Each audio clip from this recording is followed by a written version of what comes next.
Fruitless and wasteful expenditure at municipalities in the country has cost taxpayers 4.7 billion rand. That's in the 2021-2022 financial year.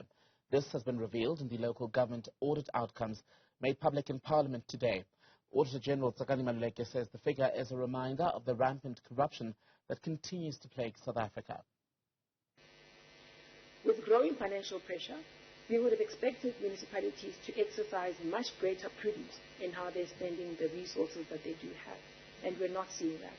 A key indicator would be the ongoing growth in the levels of fruitless and wasteful expenditure. This year we had 4.7 billion rand of fruitless and wasteful expenditure. Another key indicator would be the financial losses associated with the material irregularities that the office identified, which sits at 5.19 billion rand. And that's just on the MIs that we identified. And often we would have raised irregular expenditure as an indicator, but we know that there are instances where irregular expenditure does not translate into financial loss. But this, I think, gives you a sense that there is non-compliance and there are indications of fraud that leads to real financial losses that should be avoided, especially in an environment where there is growing financial pressure. Acting South African Local Government Association CEO Mthobeli Kolisa joins us tonight to talk more about the Auditor-General's damning report. Another year, another troubling assessment of how municipalities in this country are doing as far as these assessments are concerned. Say, good evening. Are we even surprised? Are you even shocked anymore? Firstly, we welcome the Auditor-General's outcome. It does indicate that in terms of improving on financial management and governance in municipalities, if you look at the last 5 years, we have really stagnated. So it's something that we have seen before. However, what maybe may give us a sense of hope is that this is the first year since elections. Remember, these are results of 2021-22 financial year, which ended in June 2022. So it was 6 months into the new term of councillors. What gives us a bit of hope is that in that term, that's when municipalities are really in turmoil in terms of being re-established, new councils establishing themselves, contracts of managers expiring and needing to be renewed. So it's a year that we would have expected that there could be a huge risk of a regression. But what we see in these statements is that there isn't a regression, even though there is a stagnation, which we are very concerned about. But is there any reason at this point to believe or to even hope that things will get better? Any indication when there's been a stagnation, a regression? Yes, as I'm indicating, first of all, is that this was the term when the new cohort of councillors were taking over.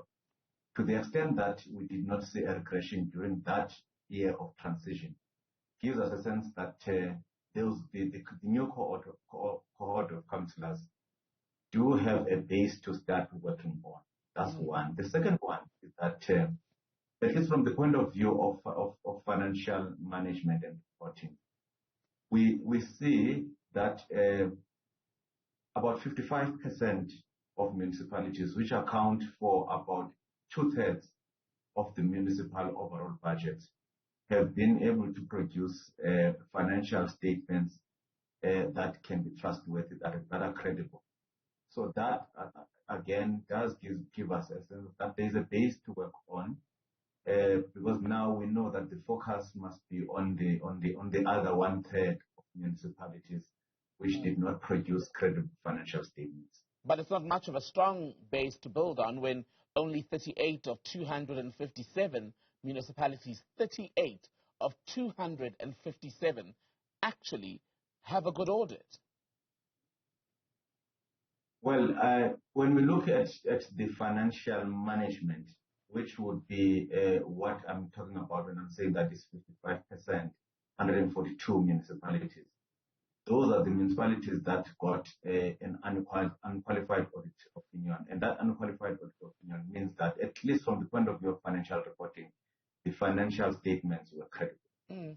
But for some of those that did not get what is called a clean audit, it indicates that their performance reporting was not credible. And that's our new area of focus that we need to be looking at with this new cohort of councillors, that we need to get them to a point where they're able to do the oversight effectively, such that also the performance reporting is credible, so that we can convert that number of municipalities that have unqualified audit into municipalities that have got a clean audit. But the point being that on financials, we have about 5% or 2/3 of the financials being accounted. The other trend that remains persistent is around the over-reliance on consultants to come in and do audit work at local government level.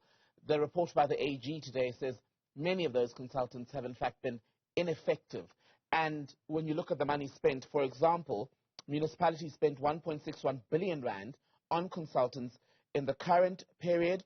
For 2020-2021, they spent 1.36 billion rand for the services. Now, they brought in, according to the AG, to perform very basic functions. For example, the complaints are around doing simple tasks, including compiling VAT returns. The reason given has to do with what municipalities say is a lack of skill. How do so many municipalities still not have adequate skills or manpower to perform the very basic functions? Yes, it's an area of concern for the South African Local Government Association, the use of consultants to do this kind of function, especially when those consultants do not produce credible financial statements themselves. Then it becomes an effort that is really wasteful in that sense. It's an area that we are encouraging our municipalities to look at.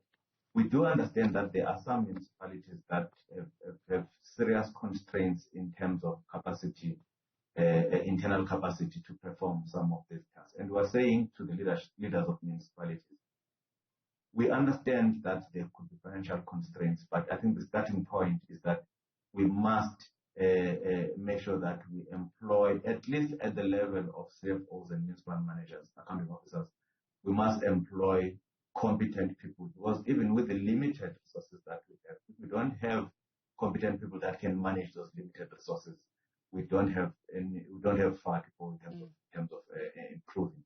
So this is the area that we are calling on our member municipalities to focus on, to make sure that in the minimum we do fill the vacancies where we have vacancies with competent people, right, in terms of financial management and accounting. I wonder though if these consultants, if they're so ineffective, unable to do what they've been brought in to do, are not just a means to loot municipalities under the guise of a legitimate contract for work that they clearly aren't even doing.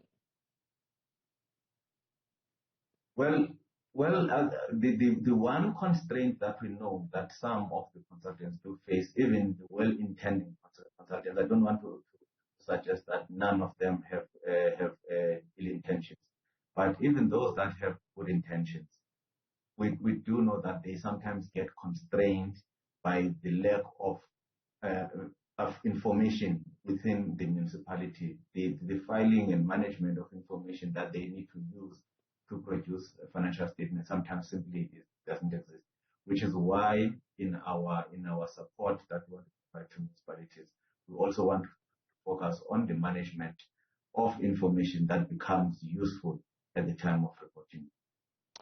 Mthobeli Kolisa, CEO, or acting CEO of the South African Local Government Association, a pleasure to speak to you tonight, sir. Thank you